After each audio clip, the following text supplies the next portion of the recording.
Yo mga ka-ride, ngayon samahan nyo kami sa isang misyon. Ride tayo papuntang City Hall ng San Jose del Monte. Pero hindi lang to simpleng biyahe. May update tayo sa dating hari ng lubak. Grabe guys, alam nyo yung dating ruta natin?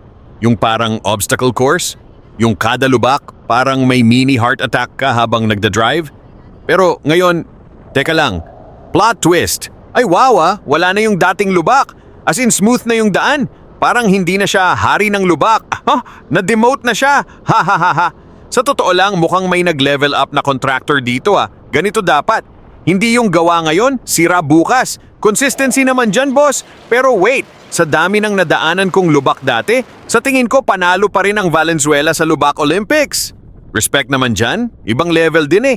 Daan tayo ngayon sa MRT7 area. Uy, legit guys, goods na yung daan. Malayo na sa dati na parang may pa-surprise kada metro. Sana tuloy-tuloy na to. Kasi kung ganito palagi, kahit long ride pa yan, walang stress.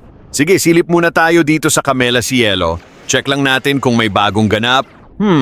Mukhang may konting improvements. Pero alam nyo naman, minsan mas exciting pa yung daan papunta kaysa sa pupuntahan.